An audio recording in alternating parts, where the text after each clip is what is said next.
Hi everyone, Jajan here, and you probably noticed that I have been getting into Alice and Arisu layout keyboards lately, and it is really a rabbit hole. It is not as popular as other layouts, so it is both fun and frustrating to research and look for things that I want to try out. Today, we are taking a look at my current daily driver, the Abasic keyboard from Mechkey.Store. Full disclosure, this keyboard was sent out to me for review, but the opinions here are mine. I don't use affiliate links, and the makers of the keyboard have not seen the content of this video prior to publishing. From what I know, this layout was popularized by the TGR Alice, which if you browse Reddit Mech Market, does sell for an insane amount of money. The Abasic on its first round was priced at $175 for its base kit with optional add-ons. The makers of the board wanted something accessible, and I think it is priced quite well for the board that you are getting. For $175, you get a Gasket Mount keyboard with an acrylic case, though unfortunately round 1 came only with a solder-only PCB. They are exploring hot swap options for round 2 that will hopefully start this June. I also got a brass weight add-on and the OLED screen, where of course you can flash Bongo Cat. The acrylic case is central to this keyboard.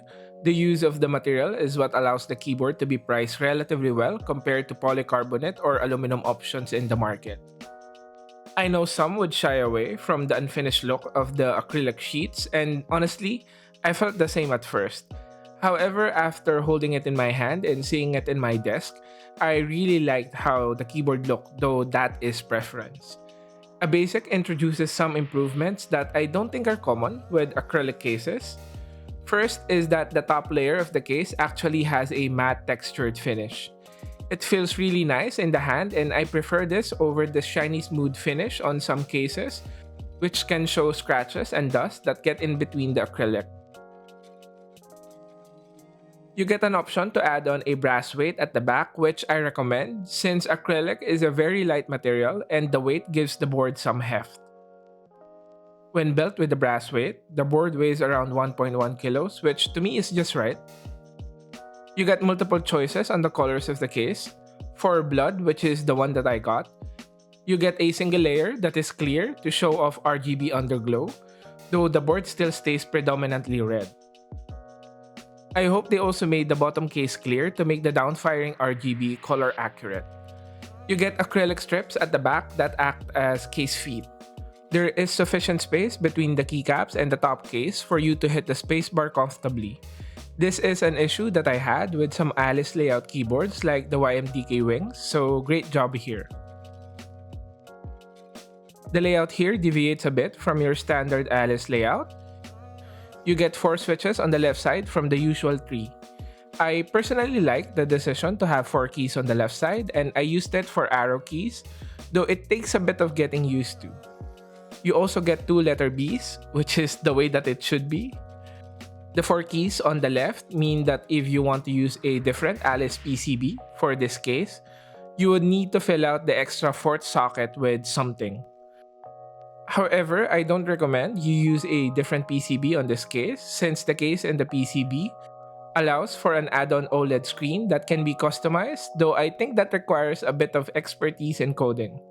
KiwiKey, who designed the PCB, offered custom hex files for those who joined the round 1, and that is how I got this Dredgen design.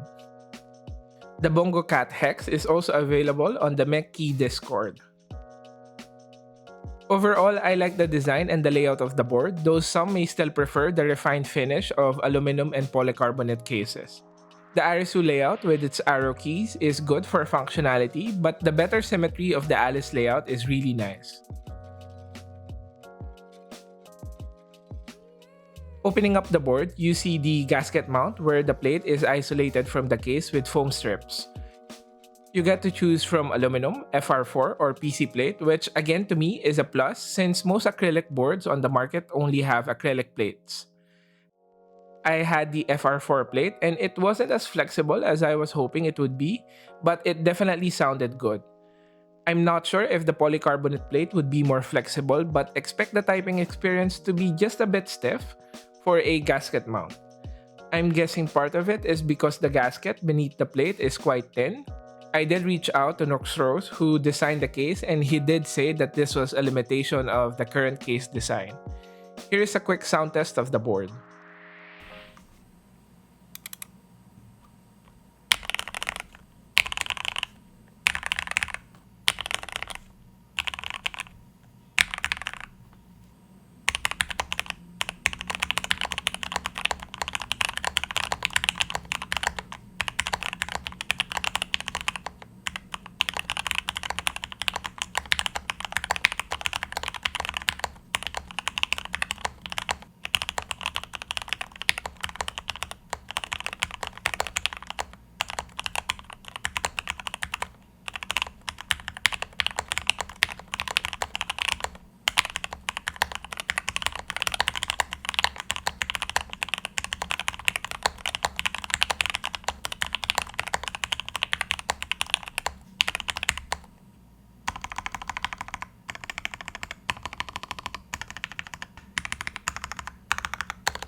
So I really like how this keyboard sounds.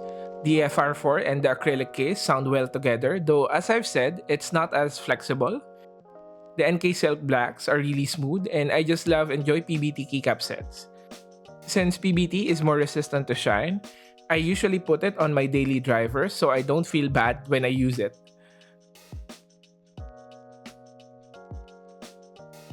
Going to the competition, this one is a bit hard since group buys come and go. The YMDK Wings, which I have reviewed in the channel before, is a good option with its aluminum case. However, I would say that the typing experience on the Abasic is way better than the YMDK Wings. The wings sounded loud and hollow, and typing felt really stiff with its integrated plate, though some may prefer its aluminum case. Another option would be the Alice from Switch Couture, which is also an acrylic keyboard, though this one would be a bit more expensive by around $100 and requires pre-ordering in advance. I have ordered this keyboard and I will likely make a video on it once I receive it, so subscribe and click on the bell icon if you don't want to miss that. So in summary, I think the Abasic keyboard is a good acrylic keyboard. It provides a really solid typing experience and it has features that make it unique, like that OLED screen and its nice matte finish. However, some may not like the unfinished look of acrylic, which I understand. For me personally, this has been my daily driver despite owning more expensive keyboards than this. I do recommend it, and I actually bought another one because I wanted the RGB on the white colorway like you see on this picture. That's how much I really like it. And that is it for this one. If you enjoyed the content, please do consider subscribing, and I hope I have helped you in deciding whether this is the keyboard for you. See you on the next one. Bye!